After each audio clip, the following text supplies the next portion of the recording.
Hello dear student, তোমাদের সবাইকে study ক্লাসে একটা নতুন ভিডিওতে স্বাগত জানাই। আজকে আমাদের ভারতের ভূগোলের প্রথম ক্লাস, আর আমাদের প্রথম ক্লাসের টপিক হলো ভারতের রাজ্য এবং রাজধানী। ভারতের টোটাল 28টি রাজ্য আছে এবং 8টি কেন্দ্রশাসিত অঞ্চল আছে। তো চলো আজকে সেই রাজ্য এবং রাজধানীগুলোর নামগুলো আমরা জেনে নেব। আচ্ছা, সবার ফার্স্টে দেখো পশ্চিমবঙ্গের রাজধানী আমরা সবাই জানি কলকাতা। বিহারের রাজধানী হলো পাটনা।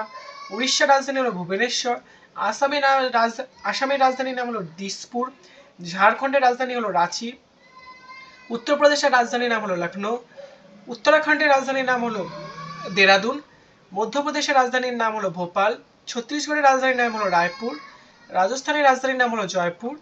গুজরাটের রাজধানীর নাম হলো গান্ধীনগর। মহারাষ্ট্রের রাজধানীর নাম হলো মুম্বাই। আর গোয়ার রাজধানীর নাম হলো পানাজি। আচ্ছা, পাঞ্জাবের রাজধানীর নাম হলো চণ্ডীগড়। হরিয়ানার রাজধানীর নাম হলো হরিয়ানা আর পাঞ্জাবের দুটো রাজধানীর নাম সেমই, চণ্ডীগড়। ঠিক আছে। আচ্ছা, হিমাচল প্রদেশের রাজধানীর নাম হলো সিমলা। অন্ধ্রপ্রদেশের রাজধানীর নাম হলো অমরাবতী। তেলেঙ্গানার রাজধানীর নাম হলো হায়দ্রাবাদ। আর কর্ণাটকের রাজধানীর নাম হলো বেঙ্গালুরু। তামিলনাড়ুর রাজধানীর নাম হলো চেন্নাই। আর কেরলের রাজধানীর নাম হলো তিরুবনন্তপুরম। সিকিমের রাজধানীর নাম হলো গ্যাংটক। অরুণাচলের রাজধানীর নাম হলো ইটানগর। আর নাগাল্যান্ডের রাজধানীর নাম হলো কোহিমা। আর মণিপুরের রাজধানীর নাম হলো ইম্ফল।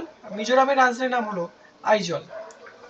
আর মেঘালয়ের রাজধানীর নাম হলো শিলং। আর ত্রিপুরার রাজধানীর নাম হলো আগরতলা।